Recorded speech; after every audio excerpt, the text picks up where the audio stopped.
6'5". How much you weigh? 165, brother. 165.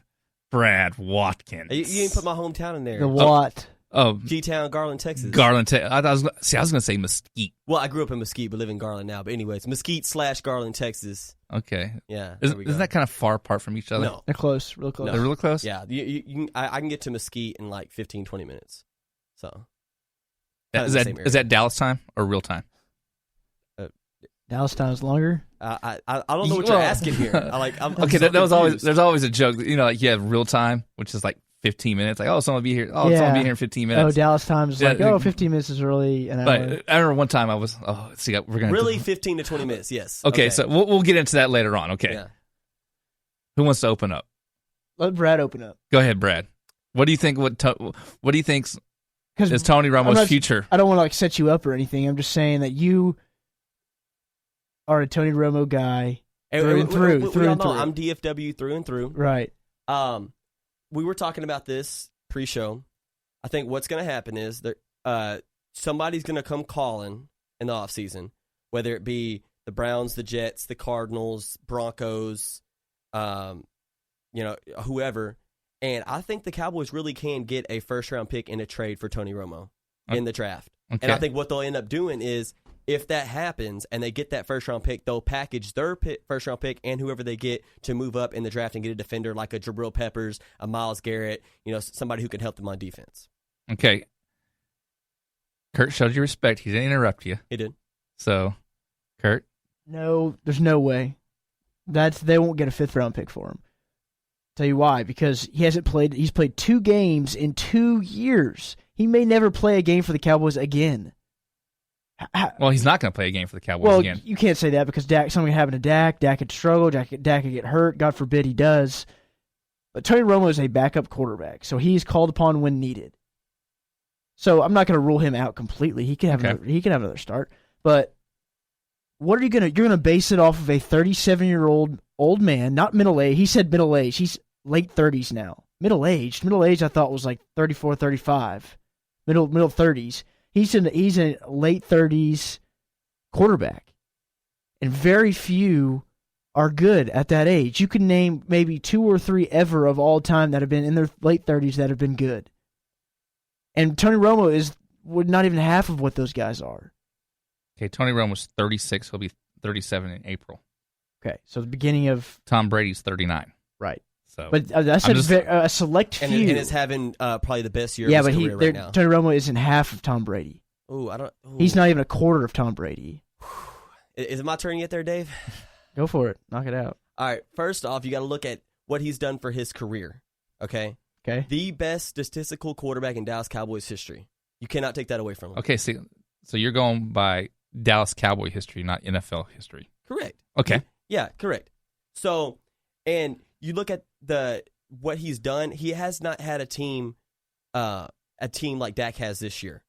If Tony was in there, they would have as much success, if not more success, with Tony in there this year. I'm going to disagree with every single one of those points because in 2014, he had DeMarco Murray behind that same line and a healthy Dez Bryant throughout the whole year and still couldn't get it better done. And Zeke's running better. I don't even know about that because their defense, they had Rolando McClain, Pro Bowl linebacker.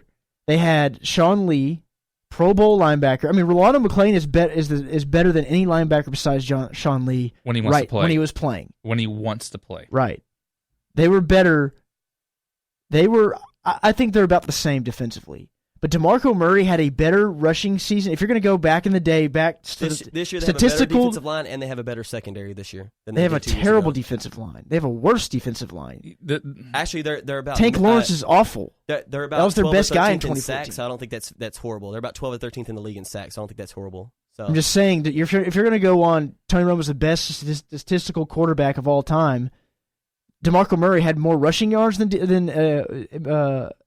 Smith, more touchdowns. How many more could he have had if he wouldn't have got tackled from behind? And Zeke's not getting tackled from behind this year like DeMarco was 2 years ago. Yeah, but the season's not over yet. You don't know how that could be. I mean, and also going back to your point, if you think Tony Romo is in and had the exact same season as Dak is having, then why don't they do that?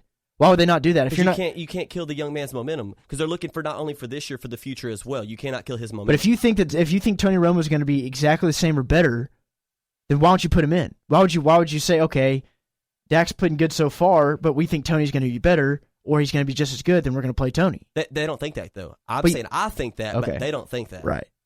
Yeah. So, and the whole thing, too, is that, I forgot what I was going to say. Anyways. Go yeah. ahead. I mean, I just think Tony Romo, man, you had, and okay, if you're the best statistical quarterback in Cowboys history of all time, what did that get you?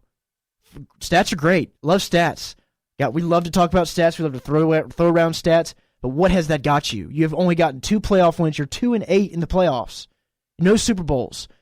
What? Not even a Super Bowl. Not even a Super Bowl. Not even NFC Championship. Though. You got to look at the team he had. It's always on the quarterback. It's always on the quarterback. I don't care if it's unfair or not. You have to. It's always on the quarterback. To me, it's not. I think it's a whole team thing. I don't put it all on the quarterback if a team doesn't make the playoffs or if they don't make the Super Bowl or whatever. I just think if you're going to have, I'm not a quarterback, singular-minded guy. Okay, I'm going to jump in here real quick. The times that it was a Sunday night game and you had to play the Vikings, the Redskins. Because 2 times they played. 2 times. One time they played the Eagles. One time they played the Redskins. Tony Romo when they needed a play to march down the field and win the game, he threw interceptions both times. That's what I remember Tony Romo as. I'll give him credit, though. He does have his moments where he can bring a team back. He's just the ultimate break your heart and then love you the next day. That's the thing, too, because his idol growing up was Brett Favre, and Brett Favre did the exact same thing. But Brett Favre won, though. Exactly. That's we were talking about this, and I don't want to sound harsh with Tony Romo because Tony Romo is just not a winner. He doesn't have a winning. I mean, he may try to be. He may try to be. I just don't think he has a winning attitude. Maybe he does. I just don't think it's in him. I think Dak. If you look at Dak Prescott, he took his team to #1 in the nation. He played LSU. He played Alabama every year for 4 years. He was used to that stuff. He was used to being. Tony Romo was playing division. Big school guy and a small school Division 1 AA. Whenever Tony came from Eastern Illinois. So, right. Yeah. I'm just saying. I think Dak. I think it makes a difference from where you came from in college, and I think it's your makeup. I mean, Tony Romo, his biggest game. I mean, what was the biggest game he's ever played in? And to this day, was it the NFC Championship game in Green Bay? Lost. Yeah, it may have been on a fluky play, but he still lost. It never comes down to one play in football. It never. If you were good enough, you should have been ahead in the first place. I agree. I just think that. I think that Tony Romo was great for 10 years, but when it comes down to it, he was mediocre. My thing, the Cowboys would have never even been close to the playoffs or in the playoffs those few years if it wasn't for Tony. We would be nowhere.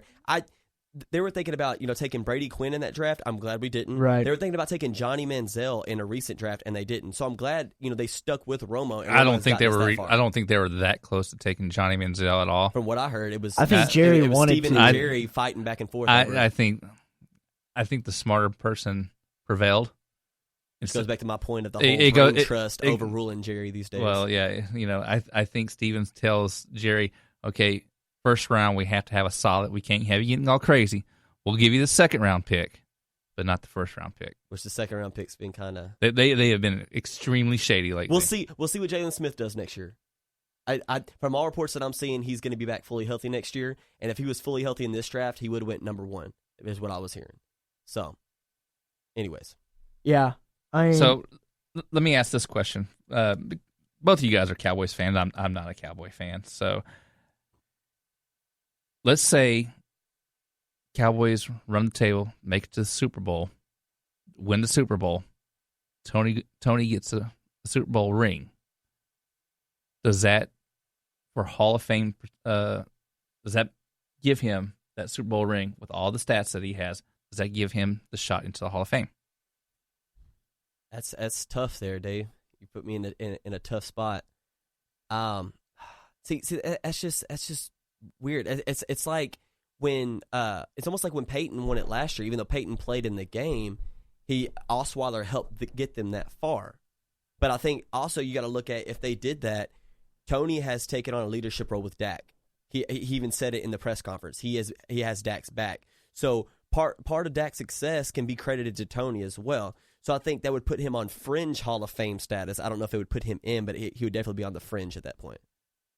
I don't think so at all. I don't think he's. I mean, he'll go in the Ring of Honor for the Cowboys without a doubt. At He'll go AT&T in, Stadium. He'll go in there probably the year he retires.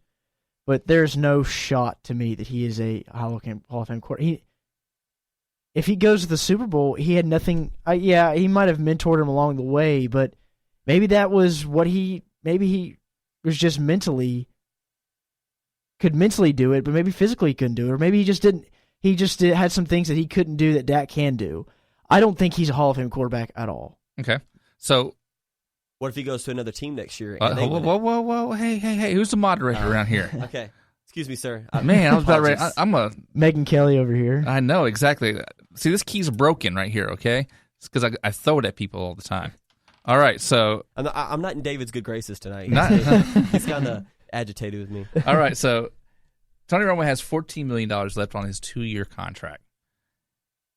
Obviously, unless we see Dak Prescott get extremely hurt, he's not coming back. We have seen the end of Romo in a Cowboys uniform. Do you trade him? Do you let him go? Where do you go from here? Brad, I'll let you go first. Like I said, I don't see the Cowboys calling up people to trade them, but I see either around draft time, maybe during the draft or right before the draft, I see or maybe right at sometime around draft time, a team who is quarterback needy, because we all see that you have to at least have a decent quarterback to win in this league, that somebody will call for him. And now, it may not be a top 10, 15 first-round pick, but I think if it's a lower-round first-round pick on a team that maybe barely makes the playoffs and loses and doesn't really have an answer at quarterback, I can see them doing a deal like that for a first-round pick. Okay, so who makes the call? What team? Oh. What team makes the call? If I had to put my money on one team? Yeah. Is that what you're asking me?